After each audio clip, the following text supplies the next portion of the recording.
Shalom y bendiciones a todos los hermanos que se conectan a estudiar junto con nosotros. Bienvenidos a toda la audiencia de Teshuvah TV y algo nuevo para ti.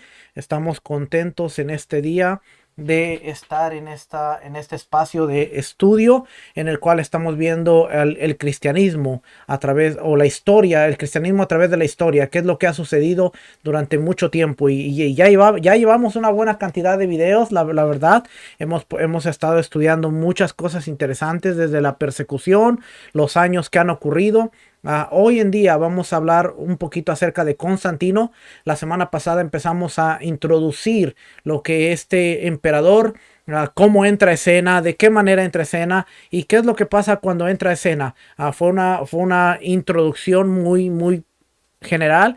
Hoy vamos a ver un poquito más, ya estando Constantino dentro del imperio, cuáles son muchas de las cosas que empieza a suceder. Y para eso, para eso estamos considerando el libro, este libro, The Rising, The Messianic Church Arising. La iglesia mesiánica se levanta, y vamos a considerar el capítulo 3, que de hecho lo traduje, lo pude traducir al español. Con la ayuda de el traductor Google. Google me ayudó un poquito, pero después la otra parte también, la otra parte también lo hice yo. Así es que vamos entonces a estar considerando este libro. Vamos a estar considerando el libro. Ok, vamos a estar considerando este libro. Está en español, así es que vamos a estar leyendo en la pantalla, y como le dije, yo lo pude traducir, así es que la información que usted ve aquí, es más, déjeme le digo, si usted quiere o tiene el libro, usted puede ver que estamos viendo de la página, este es el capítulo 2, capítulo 3,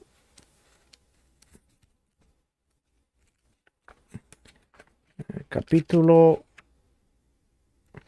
capítulo 4. Es que pasan tan rápido estas, que déjeme le digo dónde está el capítulo. Capítulo 3 está en la página 40. Aquí está en la página 40. Yo lo tengo electrónico y también lo tengo aquí en papel, pero lo vamos a leer en español. Así es que estamos listos. Vamos a ver. Dice el capítulo 3. Dice el capítulo 3. Aquí dice la muerte de la iglesia primitiva. La muerte de la iglesia primitiva. Dice, y él dijo, hijo de hombre, ¿ves lo que están haciendo? ¿Ves lo que están haciendo cosas? ¿Ves lo que están haciendo cosas que me alejarán de mi santuario? Luego me llevó al atrio interior de la casa del Señor, y ahí a la entrada del templo los hombres se inclinaban ante el sol naciente. Esto lo puede usted leer en Ezequiel capítulo 8, versículo 6 y versículo 16. Déjeme lo llevo ahí. Ezequiel capítulo 8. Y claro, no tengo una Biblia abierta aquí. Luego tenía que pasarme. Ezequiel capítulo 8. Ezequiel. ¿Dónde está Ezequiel? Ezequiel capítulo 8. Ezequiel capítulo 8. Dijimos que era versículo 6 y luego el 16. Versículo 6 dice, 8. 6 dice, me dijo entonces, hijo de hombre, ¿no ves lo que hacen? ¿No ves lo que estos hacen, las grandes abominaciones que la casa de Israel hace para alejarme de mi santuario? Pero vuélvete aún y verás abominaciones mayores. Y luego en el versículo 16 nos brincamos hasta el versículo 16, y aquí en el versículo 16 dice, y me llevó al atrio de adentro de la casa de Yahweh, y he aquí a la entrada del templo de Yahweh, entre la entrada del altar, como 25 varones, sus espaldas vueltas al templo de Yahweh y sus rostros hacia el oriente, y adoraban al sol, postrándose hacia el oriente. ¿Ve? Ahí está, para que vea que no le estoy diciendo otra cosa que no sea la escritura. Así es que bien interesante que dice ahí. Entonces, dice aquí. La iglesia primitiva era la institución más poderosa que el mundo haya visto jamás. Las religiones paganas no podían competir con ella. La filosofía griega no podía comprenderla. La persecución solo la purificó y la hizo crecer más rápidamente. Sin embargo, en el siglo VI fue destruida en gran parte. Para el año 600, casi nada de lo que había caracterizado a la iglesia primitiva permaneció. O sea, ya se había terminado. La iglesia se convirtió en un poder político, corrupto, odiado y temido por la gente común, con poca evidencia de la vida y el poder que una vez había conocido. Y luego aquí hace una pregunta y dice, ¿cómo murió? Se me fue aquí. No sé qué le moví, pero ya vamos ahorita para allá. Espéreme. Ok. Dice, ¿cómo murió la iglesia mesiánica? Aquí hace una pregunta y dice, ¿cómo murió la iglesia mesiánica? El evento que finalmente puso fin a la iglesia primitiva tuvo lugar a principios del siglo IV. Fue un evento insidioso, diseñado, dice el autor, por Satanás mismo. Sorprendentemente fue un evento que vino disfrazado en forma de una gran bendición. La sentencia de muerte para la iglesia primitiva fue la conversión del emperador romano Constantino, que ya dijimos la semana pasada. Esa conversión tenía un poquito de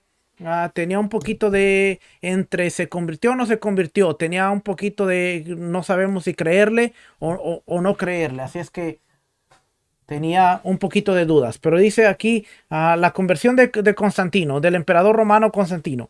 En el año 312, después de la era común, fue una época de agitación en el imperio.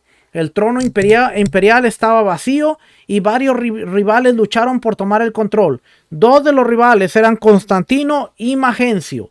Durante esta lucha, Magencio desafió a Constantino a la batalla. Esto lo hablamos un poquito la semana pasada, solo vamos a hacer un pequeño repaso. Constantino, alarmado por los rumores de que Magencio era un maestro de las artes mágicas, pidió ayuda al dios supremo. Para Constantino, el dios supremo era Mitra, el dios del sol persa. Acuérdense que hablamos del mitraísmo. Cuando hablamos del mitraísmo tenemos que ver a los persas, inclusive a los indios, a los árabes. Persa, el Mitra es el dios del sol, al dios que le dan adoración, al culto al sol. Y esta es una religión hasta el día de hoy, si usted la busca, al mitraísmo, es una religión muy fuerte, muy fuerte. Así es que dice aquí, Mitra era el dios sol persa. En respuesta a su oración, supuestamente vio una visión de una cruz en llamas en el cielo, junto al sol, junto a las palabras, conquiste con esto o con esto conquistarás. Luego se enfrentó a Magencio y ganó la batalla. El resultado fue que Constantino subió al trono con el anuncio de que ahora era un seguidor de Jesús. Los cristianos apenas podían creerlo. La iglesia había pasado por siglos de persecución local dispersa. Luego, durante el reinado de Diocleciano, que ya también lo estudiamos, del año 287 al año 305 después de la era común, soportaron una de las persecuciones más severas que la iglesia había conocido. La persecución de Diocleciano fue un ataque brutal contra la iglesia en todo el imperio. Muchos miles fueron torturados y asesinados durante este periodo de 18 años. La iglesia perdió casi todo su liderazgo, dado que los líderes eran los miembros más visibles de la iglesia, fueron los primeros en morir. Se confiscaron Biblias. Fue una época de gran angustia. Casi todos en la iglesia vieron amigos o familiares martirizados. Pero ahora, un nuevo emperador romano había subido al trono afirmando ser un seguidor de Jesús. Para la mayoría de la iglesia, esto parecía una respuesta a la oración. El cristianismo cambió repentinamente de ser una religión ilegal a una religión favorecida. Los días de persecución y de burla habían terminado. Los líderes cristianos que alguna vez habían sido despreciados, ahora recibieron un gran honor. Se convirtió en una ventaja tanto política como socialmente, ser cristiano. Aquí hay algunos ejemplos de la forma en que Constantino colmó de favor a la iglesia. Ahora vamos a ver por qué era un privilegio y por qué vamos a ver muchos de los beneficios que ahora con Constantino estaban trayendo y por qué pensamos y decimos que esto entró en forma de bendición, pero después en lo que se convirtió, porque aparentemente Constantino recibe su conversión, que ya vimos la semana pasada. Uno de los requisitos para convertirse era el bautismo, y Constantino se bautizó el día en su lecho de muerte. Nunca tuvo un líder espiritual, nunca hizo nada de estas cosas, entonces su conversión estaba en duda. Pero aquí están muchos de los beneficios y favores que él empieza a dar a la iglesia. Fíjese, dice aquí, Eusebio escribió que Constantino era generoso con el dinero y los honores para los conversos prominentes. Esto resultó en una gran cantidad de conversiones de clase alta. Si va a generar beneficios económicos y va a generar honra, te va a dar un puesto, te va a dar una posición, te va a dar un lugar socialmente, pues tú te vas a querer convertir al cristianismo. ¿Por qué? Porque vas a pasar de ser un esclavo a tener una posición, vas a tener beneficios, vas a tener muchas cosas. Y Constantino, ahora, a través de lo que escribe Eusebio, dice que era generoso con el dinero. Dice, Constantino era generoso con el dinero y los honores para los conversos prominentes. Esto, como resultado, era una gran cantidad de conversiones altas. Entonces, claro, pues todo el mundo se quería convertir.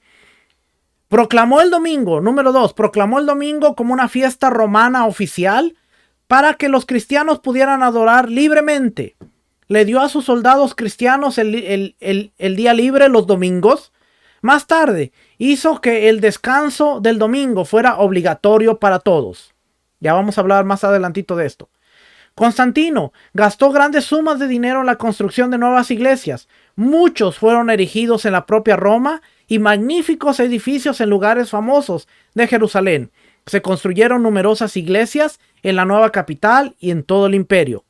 No solo dio beneficios económicos y honores, no solo proclamó el domingo como día de descanso donde todos podían adorar libremente, sino que ahora estaba construyendo iglesias, ahora estaba construyendo lugares de adoración. Imagínese que de repente vengan y le digan, te voy a dar una iglesia.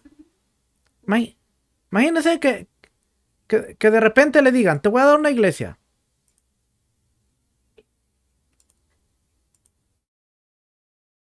Imagínese.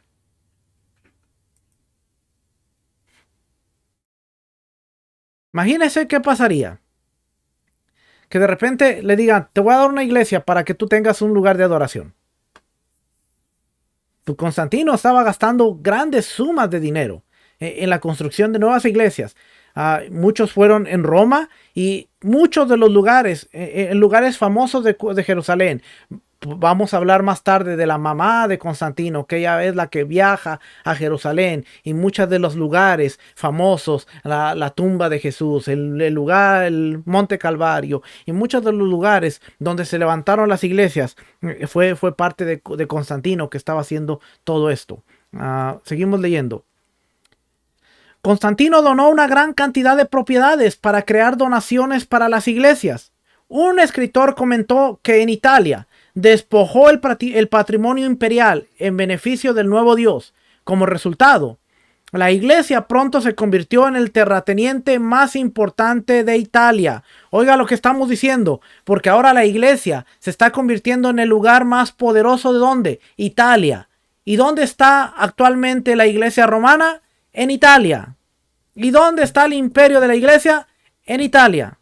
Entonces, usted está viendo el cristianismo literalmente ir siendo arrastrado hasta lo que hoy se conoce como la sede mundial de la Iglesia Católica. Porque aquí dice, la iglesia pronto, mire, se lo voy a poner aquí y se lo voy a subrayar. Ya ve que a mí me gusta que usted vea las cosas.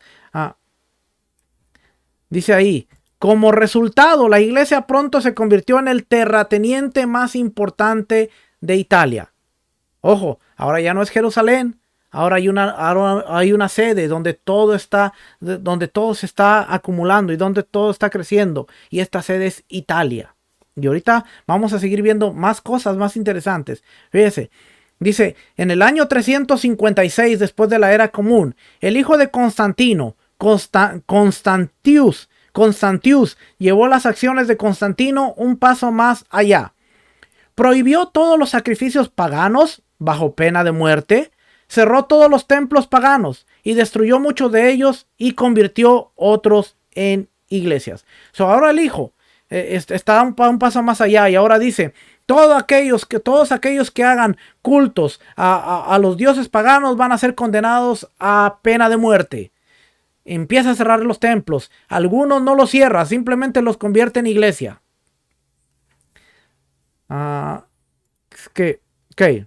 Dice aquí, para los cristianos acostumbrados a siglos de persecución, por eso yo le hablé mucho de la persecución y le hablé mucho del año 100, del año 200 y de todas las persecuciones. ¿Por qué? Porque esto era algo que estaba afligiendo a la iglesia y ahora viene un hombre que les dice, les voy a dar libertad. Por eso dice aquí, para los cristianos acostumbrados a siglos de persecución, estos cambios fueron con las nuevas libertades y privilegios que resultaron de la conversión de Constantino, algo muy, muy hermoso. La iglesia lo aclamó con alegría como un nuevo apóstol Pablo. A la iglesia ahora los cristianos estaban diciendo que Constantino era como Pablo, como un apóstol Pablo. Sin embargo, los resultados de estos cambios a largo plazo fueron desastrosos. El problema fue que Constantino no solo legalizó el cristianismo, sino que ahora iba a tratar de mejorarlo. Y aquí es donde viene el gran problema. Déjenme tomo café mejor. El problema es que ahora Constantino no solo está legalizando, no solo está aceptando que él es cristiano y está legalizando, sino que ahora él va a tratar de mejorar y va a tratar de meter su mano en lo que es la iglesia. Y aquí empezamos. Bróchese los cinturones.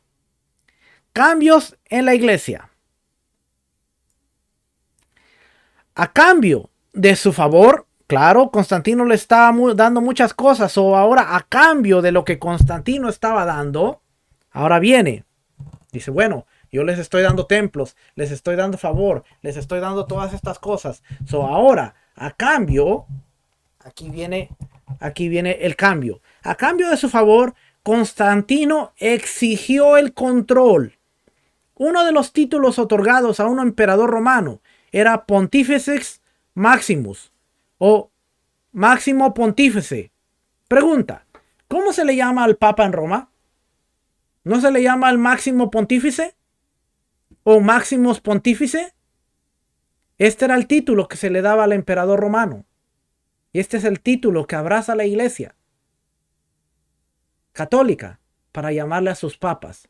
Constantino dice, exige el control. Y uno de los títulos otorgados a un emperador romano era Pontifex Maximus, sumo sacerdote. Según la ley romana, el emperador estaba a cargo de todos los asuntos religiosos del imperio. El emperador durante siglos había sido jefe del sistema religioso pagano. El problema es que no había nada malo. Roma, el emperador siempre era el sumo sacerdote o el máximo pontífice porque el emperador estaba encargado de darle culto a los dioses y era como un sacerdote. Y por eso la gente tenía el culto al César. Y le daban culto y adoración al César también. Porque era en algunos casos en Roma lo veían como el hijo de Dios. Que ese es otro asunto después, haciendo un contraste en lo que es Yeshua como el hijo de Dios y César como el hijo de Dios, el hijo de los dioses. Por eso Yeshua dice, mi paz os dejo, mi paz os doy, no como el mundo la da, no como Roma la da. Y hay un contraste en lo que era la paz de Roma versus la paz de Yeshua. Por eso todos los evangelios y aún las cartas de Roma, de las cartas de Pablo, las cartas de los primeros discípulos, están haciendo un contraste en lo que era el imperio de Roma versus el evangelio, las buenas nuevas de Dios. la palabra evangelión, evangelio, era una palabra muy usada en Roma porque eran dar buenas noticias. Y muchas veces el César era portador del evangelión, el portador de las buenas noticias. Entonces ahora está viniendo Yeshua, el Hijo de Dios, que es el portador del evangelión, las buenas noticias, las buenas nuevas de salvación. Y hay un contraste. Si nosotros vemos el Nuevo Testamento, el pacto renovado, desde la perspectiva de un contraste del primer siglo, vamos a entender muchas cosas que los discípulos están hablando. Así es que vamos a seguir por acá. Si no, me desvío y nos vamos. Agarramos monte por allá. Según la ley romana, el emperador estaba a cargo de todos los asuntos religiosos del imperio. El emperador durante siglos había sido jefe del sistema religioso. Eso es bien interesante porque dice que había sido jefe del sistema religioso, pagano. Ahora que el cristianismo era una religión legal, los cristianos aceptaron calurosamente a Constantino como pontífice máximo de la iglesia. ¿Ve? Ahora los cristianos están aceptando darle el título de máximo pontífice o sumo sacerdote de la iglesia. Claro, los colmó de favor, les hizo templos, les dio tantas cosas. Ahora él exige el control y como él va a exigir el control, ahora él va a ser nombrado máximo pontífice o el sumo sacerdote de la iglesia cristiana. Pero dicen los cristianos lo aceptaron. Este autor de Messianic Church, este autor dice los cristianos lo aceptaron. Los colmó de favor, pues de alguna manera tenían que. Seguimos leyendo aquí. No solo lo aceptaron, sino dice, lo aclamaron como un nuevo apóstol. Evidentemente, se veía a sí mismo como un apóstol. En su iglesia, la iglesia de los santos apóstoles, oiga lo que hace. Constantino levantó un monumento para 13 personas. Mire qué humilde era Constantino. Dice, levantó un monumento para 13 personas. Los 12 apóstoles y él mismo. Y su monumento era más grande que los demás. Él tenía una iglesia, la iglesia de los santos apóstoles. Y en la iglesia de los santos apóstoles, él levanta 13 monumentos. Y dice, van a ser a los 13 apóstoles. Porque hay 12 apóstoles de Yeshua, más yo que ahora soy el nuevo apóstol. Ni Pablo, soy yo. Pero él hace su imagen, su figura, la hace más grande porque tenía mayor gloria. Tenía mayor que cualquier otro de los 12. Mientras Constantino miraba su nueva religión, había muchas cosas que los cristianos en las que los cristianos parecían primitivos y poco sofisticados en muchos aspectos. Carecían de la habilidad organizativa de los romanos. Le molestaba, especialmente que el cristianismo pareciera tener un elemento judío tan fuerte. Así que empezó los cambios. Ese era su problema. Su problema empezó a notar que aún en el cristianismo, la religión que él decía que se había convertido, tenía elementos judíos. Y eso le molestaba a él. Así que empezó los cambios. En el año 325, Constantino llamó y presidió el primer concilio general de la iglesia, el concilio de Nicea, el gran famoso concilio de Nicea. Si bien su propósito anunciado era resolver algunas de las disputas doctrinales, Constantino lo usó como una nueva oportunidad para reorganizar la iglesia y darles una nueva imagen. La iglesia le estaba muy agradecida por sus bendiciones, así que lo dejaron hacerlo. Veamos algunos de los cambios que hizo Constantino. La muerte de las iglesias en las casas. Como hemos visto, el enfoque de la vida de la iglesia primitiva era la iglesia en las casas. Cada iglesia local se dividió en unidades lo suficientemente pequeñas como para reunirse semanalmente en los hogares, donde el compañerismo y el ministerio podrían tener lugar de manera personal. Aunque la iglesia se reunía regularmente también en reuniones más grandes, las iglesias en las casas proporcionaron la base de la actividad de la iglesia. Poco después de legalizar el cristianismo, Constantino construyó una iglesia llamada San Juan de Letrán en Roma. Usted la puede buscar. Pregúntele al rabino Google y le va a dar exactamente San Juan de Letrán en Roma. El estilo de este edificio se llama basílica. Su diseño interior se inspiró en la sala del trono del Palacio Imperial. Al frente de la basílica había una sección llamada ábside que estaba reservada para el clero. Tenía un trono en el centro donde podía sentarse el obispo, rodeado por un semicírculo de sus consejeros. Prácticamente vamos a describir una basílica o una iglesia católica ahorita, ¿ok? Prácticamente, si usted entró alguna vez a una basílica, si usted entró a una iglesia, usted se está imaginando esto. Así es que dice, al frente de la basílica tenía un trono en el centro donde podían sentarse el obispo rodeado de un semicírculo de sus consejeros. El trono fue diseñado para reflejar la nueva posición del obispo como servidor de confianza del emperador. Frente al ábside había un gran espacio abierto, la nave, donde los súbditos del obispo, los miembros de la iglesia, podían venir y escuchar. El escenario era rígido y formal, alentado y financiado por el gobierno imperial. Este patrón de construcción de iglesias se extendió rápidamente. Se construyeron iglesias de tipo basílica en todo el imperio. Empezamos a ver que ahora los lugares de adoración, los templos, cambiaron de ser las sinagogas o los lugares de reunión, ahora unas basílicas, unos edificios grandes, unos edificios con estructura, unos edificios hermosos que eran parte de la iglesia ahora. Oiga lo que dice aquí. Constantino luego promulgó una ley para que las casas de oración debían ser abolidas y prohibiendo a los cristianos tener iglesias en hogares privados. Este decreto fue redactado con dureza y diseñado para sembrar el terror en las mentes de sus súbditos. Luego prohibió celebrar la iglesia en cualquier lugar que no sea la iglesia católica. ¿Se acuerda que en el libro de Hechos dice que se reunían en las casas, en el partimiento de pan, las oraciones y en el templo? Este era un modelo muy común para toda la iglesia que se había levantado después de los discípulos, de los primeros discípulos. Se reunían en las casas, iban al templo, iban a las sinagogas en Shabbat, y era muy común las casas, el templo, las casas, la sinagoga, las casas, la sinagoga. Constantino dice, no hay más casas.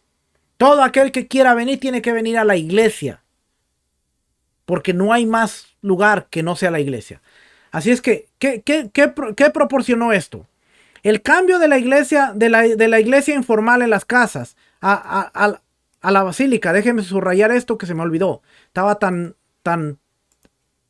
enfocado en la traducción que no le puse los detalles. Dice, el cambio de la iglesia informal en las casas a la basílica formal cambió todo el concepto de iglesia. Antes de Constantino, una iglesia era una familia de creyentes. Después de Constantino, la iglesia se convirtió en un edificio. ¿Qué quiere decir esto? Que para la iglesia primitiva, cuando ellos decían la iglesia, era la gente, el pueblo. Nosotros somos la iglesia. Ahora que viene Constantino, la iglesia es un edificio y un lugar. En la mentalidad del siglo XXI, el siglo occidente, de este lado del charco donde nosotros estamos, cuando usted dice, vamos a la iglesia, hemos sido educados y hemos sido entrenados a que la iglesia es el edificio, la iglesia es el lugar, la iglesia es la casa, el templo donde usted va. La iglesia no tenemos la mentalidad de que la iglesia somos nosotros. Esto empezó con Constantino, porque él terminó el concepto de iglesia, a decir la iglesia es este lugar. Si usted va y viene a la iglesia, es en esta iglesia, es en este lugar. Antes de Constantino, una iglesia era una familia de creyentes. Después de Constantino, la iglesia se convirtió en un edificio. Muchas veces la gente dice, no, nosotros no somos la iglesia no es el edificio, la iglesia somos todos nosotros. Pero realmente la mentalidad del creyente, del cristiano tradicional, la iglesia es el edificio. Prueba de ello es que en el 2020, con la dura prueba del COVID, cuando no hubo iglesia, un edificio, la iglesia del creyente, mucha de esa iglesia se murió. ¿Por qué? Porque el concepto estaba en el lugar. Vamos a seguir. Número 2. No solo los lugares, sino que ahora un cambio de adoración. Constantino no solo le dio a la iglesia nuevos edificios para reunirse, sino que decidió mejorar la forma en que la iglesia adoraba. Menos de un año después de su conversión, Constantino dictó el siguiente decreto. Voy a dejarles claro qué tipo de adoración se le debe ofrecer a Dios. ¿Qué debe tener más alto? ¿Qué deber más alto tengo yo como emperador que el de hacer que todos ofrezcan al Dios Todopoderoso la verdadera religión y la adoración debida? Decía él, ¿qué honor más grande tengo como emperador que enseñarles a ustedes cómo adorar a Dios? Ahora, yo le pregunto, este es el problema que seguimos teniendo. Nuestros hermanos judíos recibieron la Torá en el Sinaí, vieron el tabernáculo, vieron el templo, han seguido los patrones de adoración y cómo acercarse al rey. Pero venimos nosotros, en este caso viene Constantino y a un año dice, ustedes no saben adorar, yo les voy a enseñar cómo adorar. Y muchas veces estamos igual así, hermanos. Muchas veces estamos igual porque vemos al judío con un libro de oraciones y lo vemos con su talit y lo vemos y, no, qué ridiculeces. No saben. La adoración es la espontánea. Y muchas veces ni siquiera tenemos ni idea de cómo acercarnos al rey. ¿Por qué? Porque todo lo queremos espiritualizar. Todos queremos una buena adoración que en fuego es acercarnos y ¡ay, rama, saca la madre! Eso es una adoración con fuego, pero acercarte al rey y decir, bendito eres tú, Adonai, nuestro Elohim, Elohim excelso, todopoderoso, magnífico, rey del universo, que otorgas tus bondades benéficas a todos nosotros. Un protocolo de acercarse, eso no. No tiene nada de espiritual eso. Eso no tiene nada de espiritual. ¿Ve? Constantino dice, menos de un año, no tenía ni un año, y él dice, voy a dejarles claro qué tipo de adoración se le debe ofrecer a Dios. No sabía Torá, no sabía las leyes de Levítico, no sabía nada de la liturgia del pueblo de Dios, no sabía nada, y él dice, les voy a enseñar cómo se debe adorar a Dios.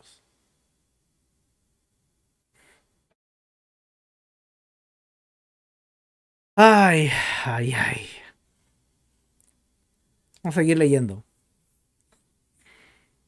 La adoración en la iglesia de las casas, la adoración en las iglesias, en las casas, había sido guiada por el Espíritu, por el Ruach, y era íntima, con pocas formas o liturgias. Con Constantino como sumo sacerdote, esto cambió. Para la mente romana de Constantino, la expresión más alta de adoración se encontraba en los rituales solemnes de la corte imperial romana.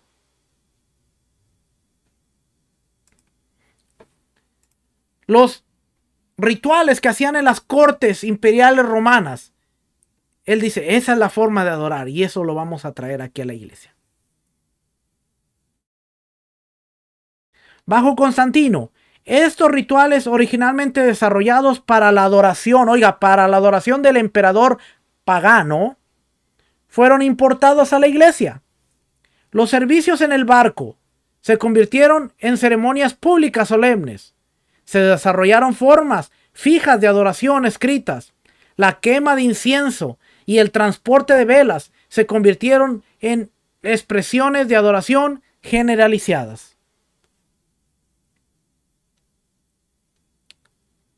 Hace algunos años, el canal de aprendizaje televisó una serie de 6 partes.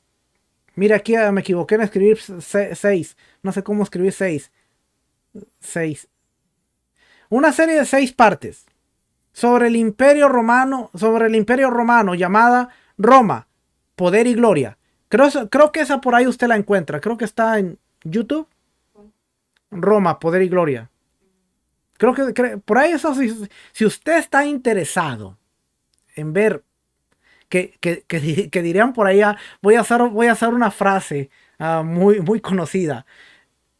Están por ahí, pero no se las recomiendo. Están por ahí, si usted quiere verlas, se las recomiendo. Se las recomiendo si usted quiere ver el culto imperial y cómo ellos ofrecían sus servicios en Roma. Se las recomiendo. Yo sí se las recomiendo, véalas. Roma, poder y gloria. Dice aquí, los últimos minutos de esa serie contenían una declaración profunda. El narrador, al final del capítulo 6, el narrador dijo, es interesante que la Roma imperial probablemente esté mejor conservada en la iglesia que una vez persiguió. Mire una iglesia y lo que ve en su arquitectura es la arquitectura del salón del trono imperial. Siéntese en una iglesia y lo que oirá es la ceremonia de la corte imperial. La solemnidad, el coro, los himnos se derivan de las ceremonias de los romanos en la corte imperial. Esa es la herencia de Constantino. Eso dijo el narrador de esta última serie, de la serie Roma, poder y gloria. Es interesante que lo que Roma persiguió lo conserva la iglesia, hablando de la iglesia católica ya en general. Porque si usted va a una basílica, si usted va a... generalmente una basílica, usted se va a encontrar, dice aquí, una estructura de la arquitectura del salón del trono imperial. Si se sienta en la iglesia, va a escuchar la ceremonia de la corte imperial, la solemnidad, el coro, los himnos, todos se derivan de las ceremonias de los romanos en la corte imperial. Y eso es lo que Constantino trajo a la iglesia cristiana. Culto imperial. ¿Cómo se hacía en la corte de Roma? Así la trajo. Pero Constantino no solo cambió dónde adoraba la iglesia y cómo adoraba la iglesia, sino que golpeó el corazón mismo de lo que era la iglesia. Cortó a la iglesia de sus raíces judías y la injertó en la raíz del paganismo griego. 3. El rechazo de las raíces judías. A principios del siglo IV, la iglesia había desarrollado una gran diversidad. En Siria, por ejemplo, aún sobrevivían grupos ebionitas. Los ebionitas eran judaizantes heréticos que rechazaron los escritos de Pablo y enseñaron que los gentiles debían ser circuncidados para ser salvos. Estos son los verdaderos judaizantes. ¿Se acuerda que usted lee en el libro de Hechos, en el libro de Gálatas? Usted lee que dice, había unos que salieron de nosotros, pero no eran de nosotros. Y decían, tienen que circuncidarse y seguir la ley de Moisés para salvación. Este grupo se le llamaba ebionitas. Y hasta el siglo IV todavía existían. Y dice, eran los ebionitas, eran los judaizantes heréticos. Rechazaron los escritos de Pablo, enseñaron que los gentiles deben ser circuncidados para ser salvos. En el otro extremo, en las grandes ciudades metropolitanas de Roma y Alejandría, la iglesia había sido fuertemente influenciada por el paganismo y la filosofía griega. Lo vimos ya en los estudios anteriores.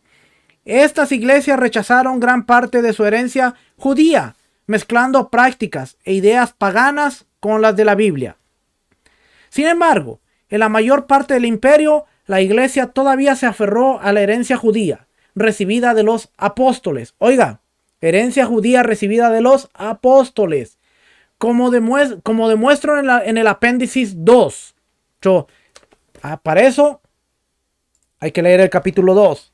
Aquí está. El apéndice 2 y habla. Dice, aquí es lo que habla. Dice que la mayoría de las iglesias continuó celebrando los Shabbats, los sábados, las fiestas. Enfatizó el aprendizaje de la Torá y en muchos lugares mantuvo una estrecha comunión con el pueblo judío. Es lo que habla este libro que ya vimos nosotros también. Dice que celebraban el Shabbat, las fiestas, enfatizó el aprendizaje, estudiaban Torá y en muchos lugares seguían teniendo comunión con el pueblo judío. Desde la perspectiva del siglo XXI, o sea de nosotros, probablemente identificaríamos muchas de estas iglesias como congregaciones judío-mesiánicas. Los miembros gentiles caminaron en la libertad del nuevo pacto mientras se beneficiaban de la rica herencia de sus raíces mesiánicas. Sin embargo, cuando Constantino llegó al poder, todo eso empezó a cambiar. ¿Cómo veríamos nosotros la iglesia en el siglo XXI? La iglesia de los primeros discípulos, los primeros apóstoles en el año 100, como una iglesia judío mesiánica. Como una iglesia que se reúne el sábado, como una iglesia que se reúne el Shabbat a estudiar Torah, como una iglesia que está celebrando Shavuot, Pentecostés, Pascua, Pesach, como una iglesia que está estudiando la Torah, como una iglesia que quizás usted dice soy cristiano, pero lleva sus sillots, como una de estas iglesias. Pero cuando Constantino entra, todo empieza a cambiar. Como muchos romanos, Constantino odiaba al pueblo judío. Durante mucho tiempo se consideró que los judíos eran peculiares por sus formas extrañas. Pero después de la rebelión de Israel contra Roma y las brutales derrotas en el año 70, la destrucción del templo, y en el año 130 de la era común, los romanos despreciaban abiertamente cualquier cosa judía. Oficialmente, los judíos fueron etiquetados como un pueblo conquistado que era hostil a Roma. Debido a su odio a los judíos, Constantino decidió establecer el paganizado cristianismo de Roma y Alejandría como el estándar para toda la iglesia. A cada iglesia del imperio se le ordenó ajustarse a esta norma no mesiánica. Aquellos que no se conformaron fueron severamente perseguidos. El intento de Constantino de purgar la iglesia de sus elementos judíos comenzó con el Concilio de Nicea en el año 325. En la carta de Constantino a los obispos que siguió al concilio, declaró que era impropio para que la iglesia siguiera las costumbres de los judíos. Hablando de la observancia de la Pascua por parte de la iglesia, escribió: no tenemos nada en común con los judíos, que son nuestros adversarios. Oiga, son nuestros adversarios.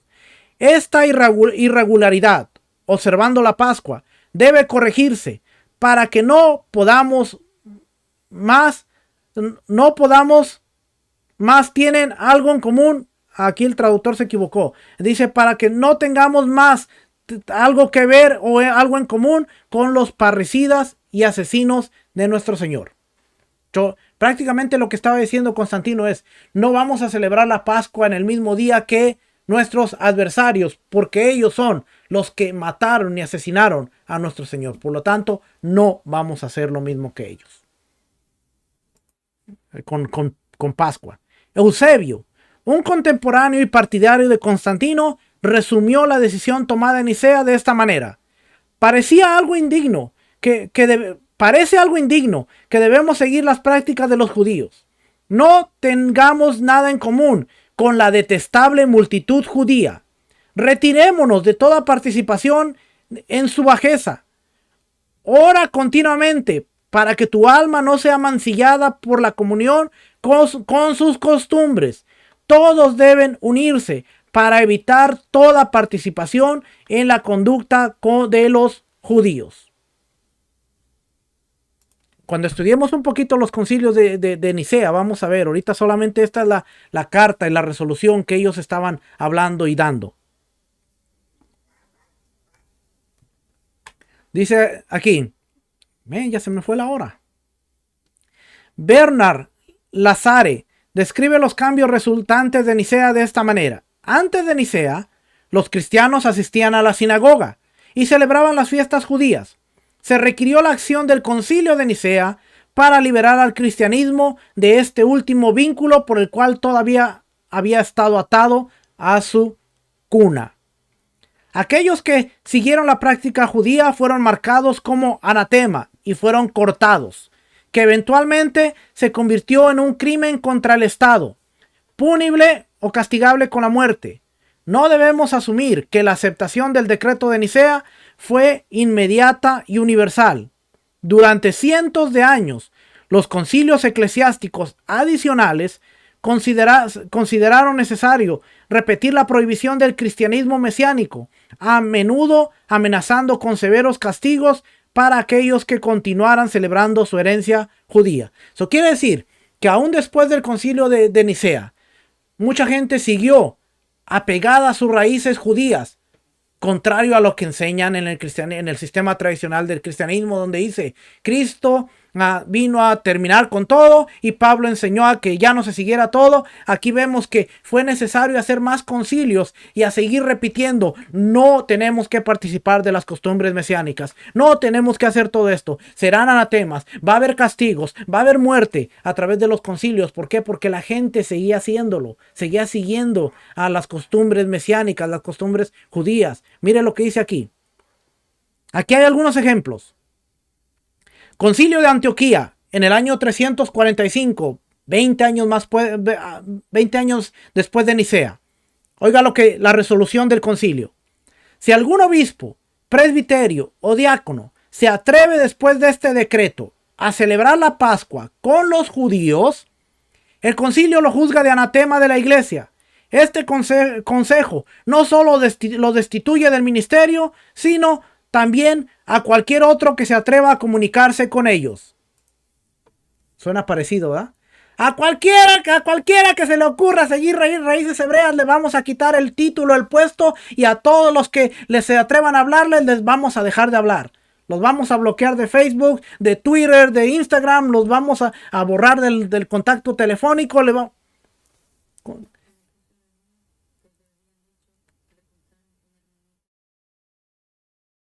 Nuestro hermano Exar Cancel acaba de compartir un testimonio en donde dice que una hermana le estaba compartiendo. El pastor se enteró que estaba siguiendo raíces hebreas y inmediatamente me dijo que me fuera de la iglesia, me corrió de la iglesia para que no tuviera contacto con los demás. Concilio de Antioquía está en las venas del cristianismo. Está en el ADN del cristianismo.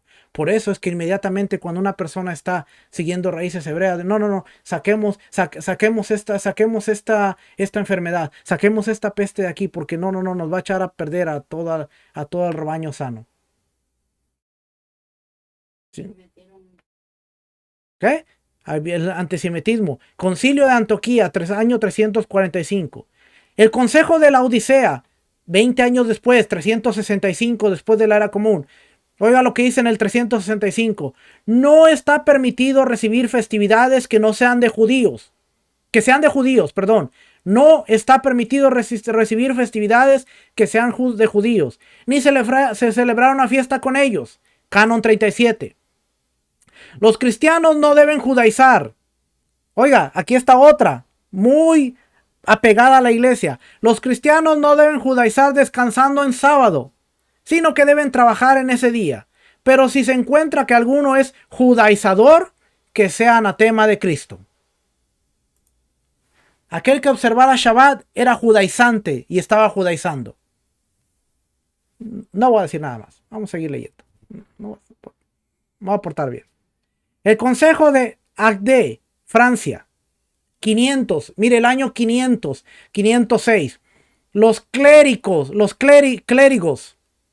sea, la iglesia, no deben participar en las festividades judías. Consejo de Toledo,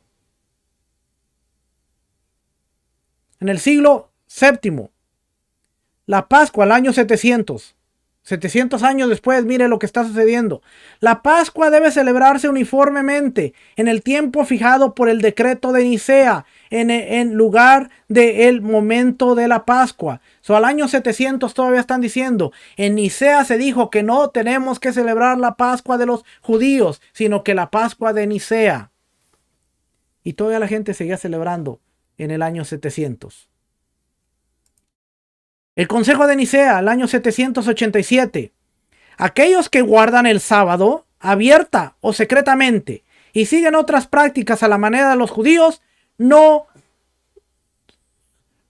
son recibidos en la comunión, ni en la oración, ni en la iglesia. Aquellos que guardan el Shabbat, abierta o secretamente, o que siguen algunas prácticas de los judíos, no deben ser recibidos en la comunión, ni en la oración, ni en la iglesia. Léalo, aquí está.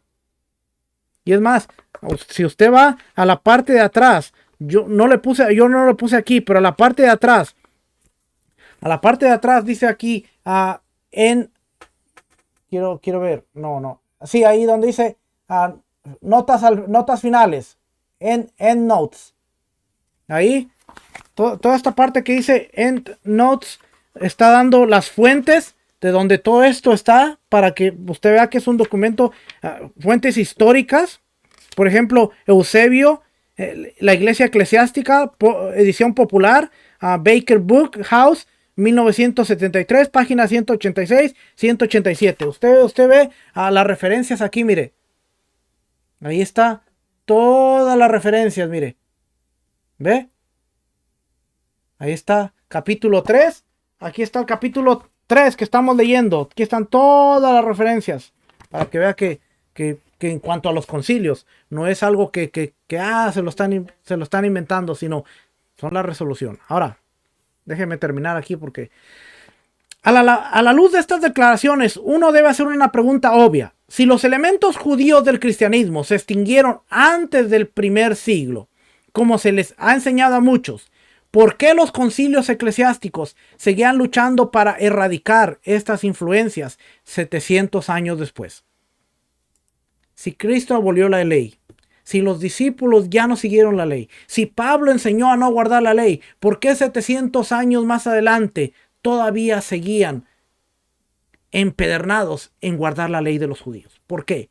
Y los concilios diciendo, no tienen que hacerlo, no lo hagan, los vamos a matar, ya no nos vamos a recibir, ya, porque la gente seguía. Pero contrario a lo que dice, no, Cristo vino y dijo, ya no más la ley. Hechos capítulo 15 dice, ya no más la ley. Pablo dice, ya no más la ley. El que siga la ley es anatema. Hay que hacernos una pregunta, ¿por qué 800 años todavía vemos todo esto? La historia registra que a pesar de la brutal persecución, los grupos que retuvieron las influencias judías persistieron durante cientos de años en la periferia del antiguo imperio, más allá de las fronteras del imperio, en lugares como India, Persia, China y Etiopía. Estas influencias persistieron aún más. Así es que dice, si vamos a la India, Persia, China, Etiopía, ellos siguieron guardándola todavía después de 700 años más, todavía mucho más. La afluencia del paganismo. 4. Constantino no solo divorció a la iglesia del judaísmo, sino que casó a la iglesia con el paganismo. Constantino afirmó ser cristiano, pero no pareció entender quién era Jesús. Constantino era un devoto seguidor de Mitra, el dios sol persa, el sol inconquistable.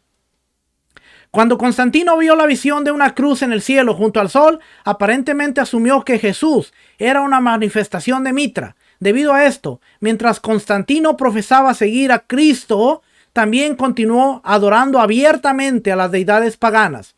El arco del triunfo de Constantino, construido después de su conversión, lleva la imagen de Mitra, el sol invicto, el dios del sol, en sus monedas. Y en su nueva ciudad, Constantinopla, colocó una estatua del dios Sol con sus propios rasgos. Entonces, si él se convirtió al cristianismo, ¿por qué el marco del triunfo? Él pone al sol invicto, lleva la imagen de Mitra. En sus monedas está la imagen del dios. En la nueva ciudad levanta una estatua del dios Sol con los propios rasgos de él.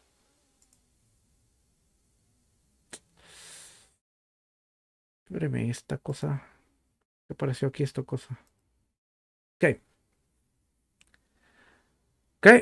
Estamos leyendo. En el año 321, cuando Constantino hizo el día del culto cristiano una fiesta romana, no llamándolo Día de Cristo, sino lo llamó el día venerable del sol. De ahí es donde obtenemos el nombre de domingo. Si usted lo dice en inglés, es Sunday, el día del sol, el día venerable del sol. De ahí es donde viene Sunday. Es interesante que el emperador cristiano Constantino nombró el día de adoración cristiano en honor del dios sol pagano. La confusión de Constantino sobre la identidad de Jesús parece haber infectado a muchos de los paganos inconversos. Ahora se apiñan en la iglesia. Un mosaico del siglo IV encontrado en la ciudad de Roma retrata a Jesús como el dios Sol, conduciendo su carro por el cielo. Para el siglo V se había convertido en una práctica común para los fieles que entraban a la Basílica de San Pedro en Roma, volverse a la puerta e inclinarse para adorar al sol naciente. Y Ezequiel 8, versículo 16, dice específicamente que esto es una práctica que causaría que Dios su presencia para apartarse de su pueblo. Mire, el templo, el tabernáculo, estaba siempre dándole a donde salía el sol, la presencia. Los templos, usted vea cualquier iglesia católica en su mayoría, cualquier iglesia católica, siempre le está dando la espalda al sol. ¿Por qué? Porque el exilio del Edén fue contrario hacia donde sale el sol. Y hacia allá es donde donde apuntan las iglesias católicas. Usted entra a una iglesia y siempre va a darle la espalda al sol. ¿Qué significa Teshuvá? Teshuvá, regresar al Edén, hacia el este, donde sale el sol. ¿Por qué oramos hacia donde sale el sol? Porque hacia allá está el este. Y todo lo contrario es la Basílica de Guadalupe, la Basílica de San Pedro en Roma, dice, volteaban para inclinarse a adorar al sol naciente. Este influjo de pensamiento pagano afectó a la iglesia de varias maneras. La iglesia primitiva celebró las fiestas bíblicas establecidas por Dios en la Torá. La paganización del cristianismo bajo Constantino los reemplazó con un nuevo conjunto de días festivos. Las fiestas paganas de Roma fueron ahora bautizadas en la iglesia como fiestas cristianas. Constantino quitó a la iglesia de sus raíces judías y dijo, ninguna fiesta, ninguna práctica, nada que tenga que ver con los judíos, pero ahora le va a empezar a dar una nueva identidad con unas nuevas fiestas que son en su mayoría fiestas paganas de Roma. Y hasta el día de hoy la iglesia cristiana la celebra felizmente. Vamos por ahí. Antes de la época de Constantino, oiga esto. Antes de la época de Constantino, los cristianos nunca celebraron el cumpleaños de Cristo. Pero los romanos paganos habían celebrado durante mucho tiempo el 25 de diciembre como el cumpleaños de Mitra.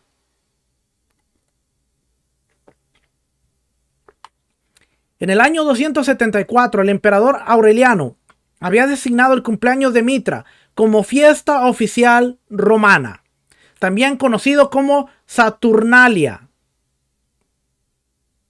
El cumpleaños de Mitra era una de las fiestas favoritas de los romanos, un momento para el buen humor y la entrega de obsequios. ¿De dónde viene la costumbre de dar regalitos en Navidad? En ese único día del año, maestros servían a sus esclavos y los romanos daban comida a los hijos de los pobres. Ahora que Jesús era visto como una manifestación del dios Sol, las Saturnalias fueron declaradas festividades cristianas, la Navidad. Y de repente aparecen en la tradición las famosas posadas, que duran exactamente el tiempo de las Saturnalias, 7 días antes del nacimiento del Sol Invictus. Y las posadas son 7 días antes del nacimiento del niño Jesús. Ahí lo tienen.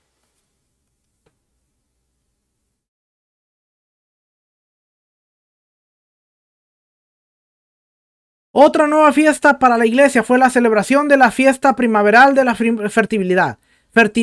Cada año los paganos celebraban una fiesta en honor a la diosa de la fertilidad. Los cananeos llamaban a esta diosa Asera. Los persas la llamaban Asterarte. Los babilonios la llamaban Ishtar. Los antiguos británicos la llamaban Eastre, de donde se deriva la palabra estrógeno. A Constantino le molestó que los cristianos celebraran la muerte y resurrección de Cristo en la Pascua, una festividad judía. En Nicea prohibió esta celebración y ordenó que la muerte y que la resurrección de Cristo se celebrara el domingo siguiente a la primera luna llena después del equinoccio de primavera. Por eso, si usted ve, la Pascua en la Iglesia Católica está después del equinoccio de primavera. Siempre, siempre. El domingo que sigue al equinoccio de primavera. Todo tiene que ver con el equinoccio de primavera y el equinoccio de invierno, que era primordial para el culto pagano de Roma. Y ahora, ¿dónde celebra sus dos fiestas más importantes la iglesia cristiana? Equinoccio de primavera y equinoccio de invierno. En una se celebra Easter y en otra se celebra Christmas, el nacimiento de Navidad, las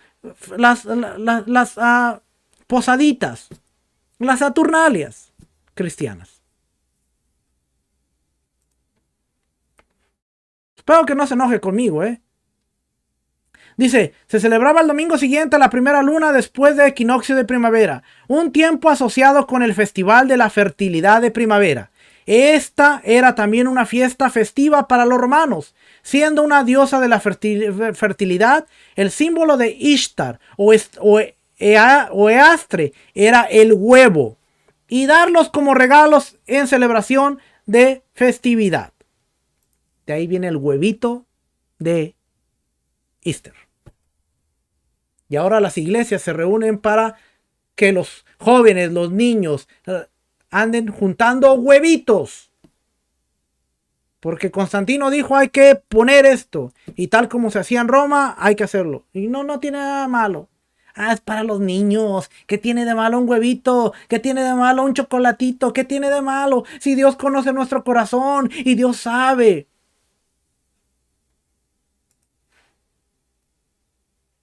El resultado de Nicea fue que la resurrección de Cristo fue sacada de su contexto bíblico y celebrada en el contexto de una fiesta pagana. Quizá lo más extraño de esta celebración es que el mundo de habla inglesa ni siquiera cambiamos el nombre. Cuando los cristianos de todo el mundo de habla inglesa celebran la resurrección, no dicen estamos celebrando el domingo de resurrección. Dicen estamos celebrando la Pascua. O ellos dicen Happy Easter.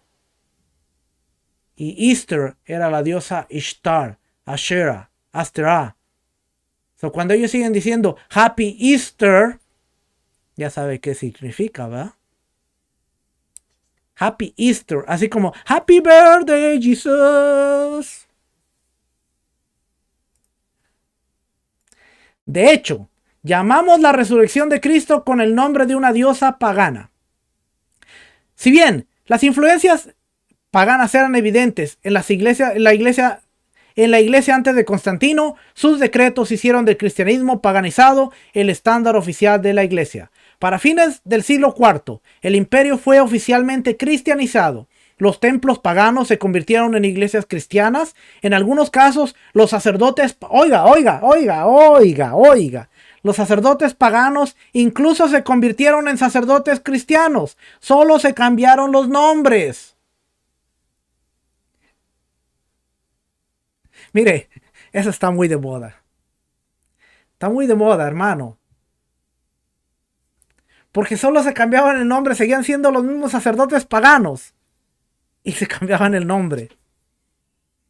A veces, dice mi esposa Vigey, a veces pasa lo mismo. A veces no queremos cambiar el chip.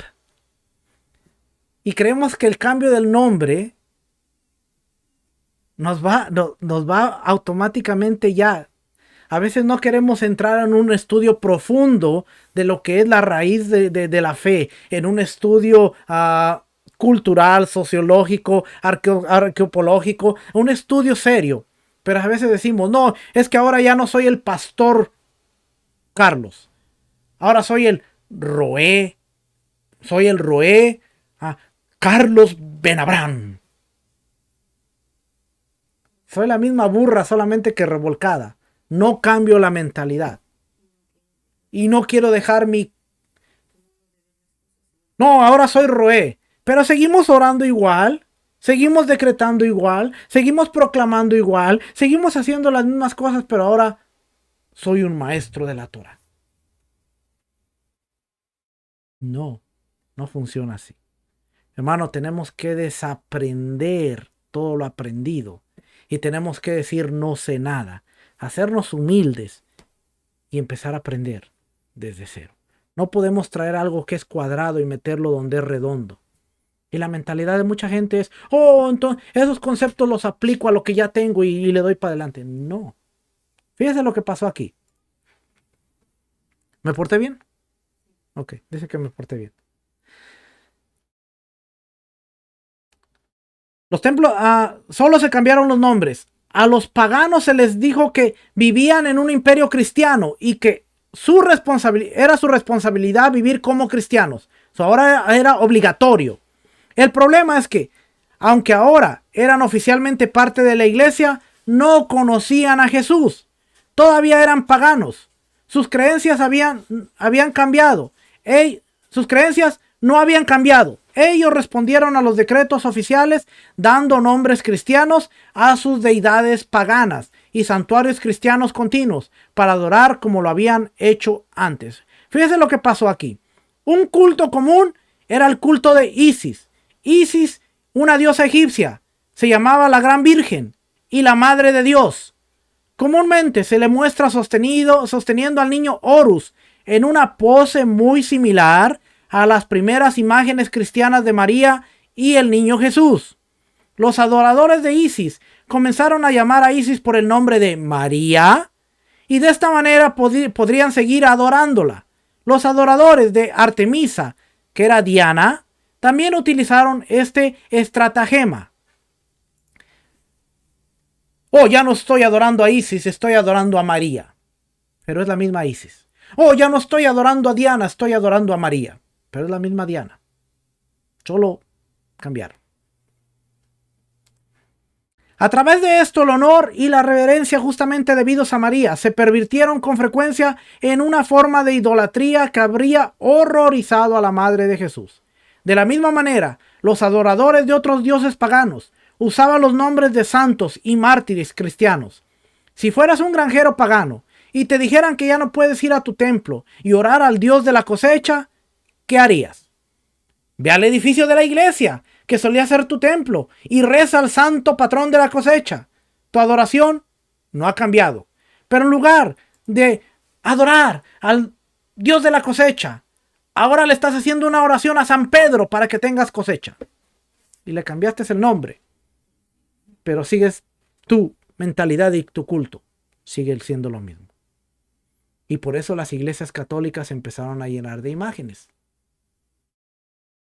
Que cuando entraba la gente, quizá veía a San Pedro, pero la mente decía, no es San Pedro, es el Dios de la cosecha. Ese es el sincretismo. Simplemente estás llamando a tu Dios por un nuevo nombre. Esta práctica estaba muy extendida. Los paganos cambiaron los nombres de sus dioses para aceptarlos. Podían tener nombres cristianos y podían continuar legalmente con su culto pagano. De esta manera, el antiguo paganismo se fusionó cada vez más con el cristianismo.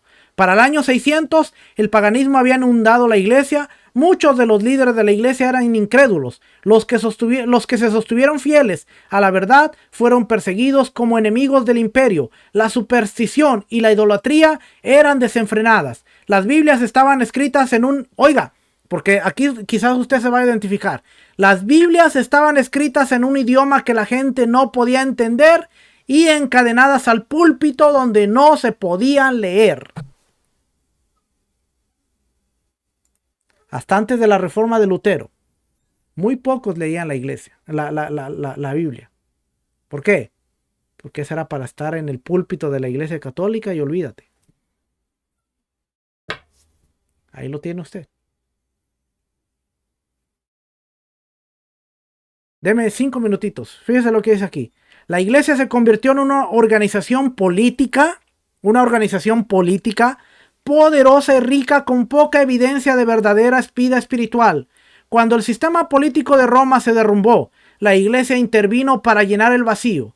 La iglesia se convirtió en una potencia militar respetada, pero perdió el poder sobrenatural de Dios que una vez había conocido. Cuenta la leyenda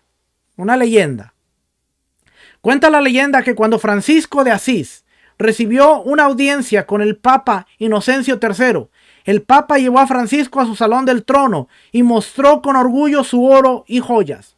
¿Ves? ¿Ves, Francisco? Se jactó. La iglesia ya no puede decir como Pedro una vez: plata y oro no tengo. Francisco respondió: sí, su santidad, pero la iglesia tampoco puede decir: en el nombre de Jesús levántate y anda. Para el año 800, los concilios de la iglesia habían prohibido el estilo de vida judío que una vez abrazaron Jesús y los apóstoles. Para un cristiano, observar el sábado o celebrar la Pascua se convirtió en un crimen punible con la muerte. La obediencia a estos decretos se hizo cumplir mediante tortura y ejecución. Nota, esta no es una acusación contra los muchos cristianos de la Iglesia Católica de hoy. Muchos líderes católicos romanos contemporáneos serían los primeros en renunciar los horrores perpetrados en el nombre de Jesús durante estos siglos oscuros. Conversión fue que la iglesia mesiánica murió. La mayoría de las cosas que caracterizaban la iglesia primitiva desaparecieron en el siglo VI. Cortadas de la rica savia de la raíz del olivo, las ramas gentiles desconectadas no podían sostener vida. Durante 1000 años, la iglesia se hundió cada vez más. En la época de Lutero, la iglesia era una organización política que vendía el perdón en forma de indulgencias para financiar sus grandes proyectos de construcción. La rica herencia que Dios había preparado para la iglesia a lo largo de 2000 años de historia de Israel se perdió y aún no la hemos recuperado por completo. Pero Dios no había terminado con su iglesia. Comenzando con la Reforma, comenzó el proceso de restauración. En el siglo XVI restauró la Biblia y la doctrina de salvación. En el siglo XVIII comenzó a restaurar el deseo de santidad. En el siglo XX restauró los dones. Mucho de lo que la iglesia había perdido ha sido restaurado, pero todavía no hemos visto las ramas completamente injertadas en la raíz. Pero creo que la restauración ya ha comenzado. Yeshua dijo: a menos que un grano de trigo caiga en el suelo y muera, queda solo, pero si muere, produce muchas semillas. A través de su vida, muerte y resurrección, la vida fue lanzada al mundo. La historia de la iglesia también es una historia de vida, muerte y resurrección, que en el producto final de la resurrección de la iglesia será la mayor cosecha de almas que el mundo ha visto. Ese es el capítulo 3. Me faltó y no se lo voy a leer, pero tengo por aquí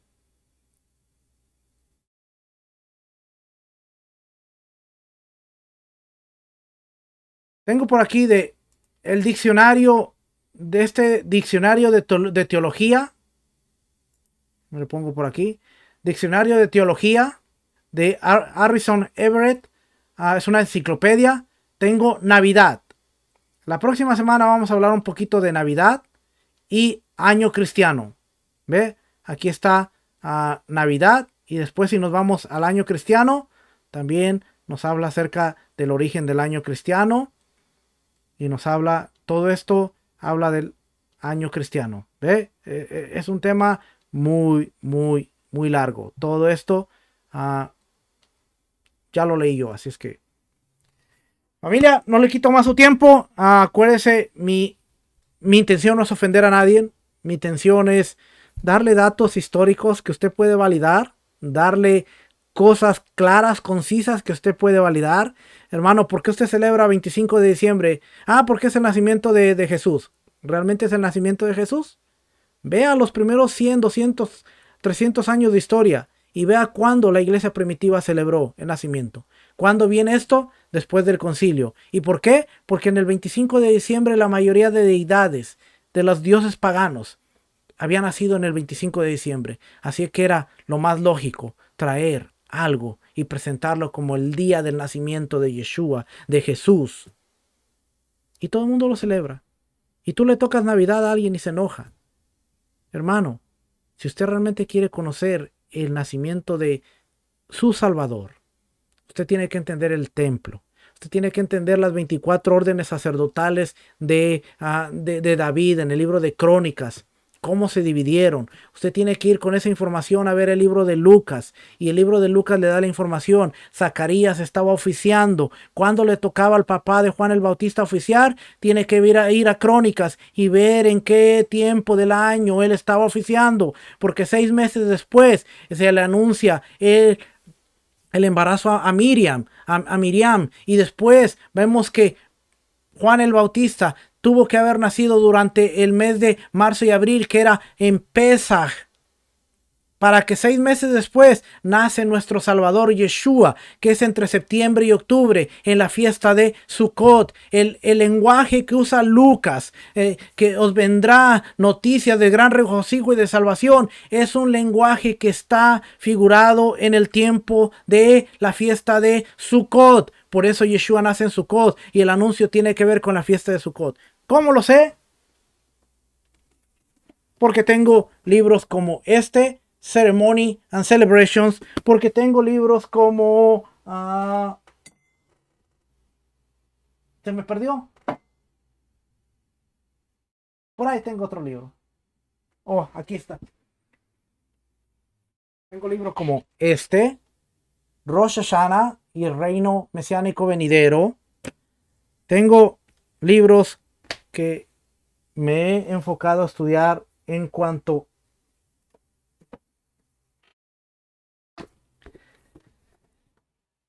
el trasfondo bíblico, histórico y bíblico de los días de fiesta, de los Jewish holidays. ¿Por qué ahora puedo decir que Yeshua no nació en el 25 de diciembre? Porque he estudiado, hermano. No porque yo te tenga toda la sabiduría del mundo, porque tengo buenos maestros que me han ayudado, porque tengo buenas personas que me han empujado a ser mejor. Yo no tuviera esta gran cantidad de libros si yo no tuviera un maestro que me dijera, consíguete búscate este libro. Y así es que vamos validando la información. Y así es que vamos creciendo. Para no seguir viviendo de porque me lo enseñaron. Porque el pastor me lo dijo. Porque, hermano, si usted se basa solamente a lo que yo les doy, usted no está cumpliendo la misión de escudriñar las escrituras. Se puede tomar la información que yo le doy, validarla, estudiarla, tomar sus propias conclusiones y usted se va a dar cuenta que conoceréis la verdad y la verdad te hará libre. Familia, que el Eterno les bendiga, que el Eterno les guarde. Nos estaremos viendo la próxima semana en una entrega más de Estudiando el Cristianismo a través de la historia. Y vamos a ver muchas cosas más interesantes. Familia, shalom, bendiciones, bendiciones.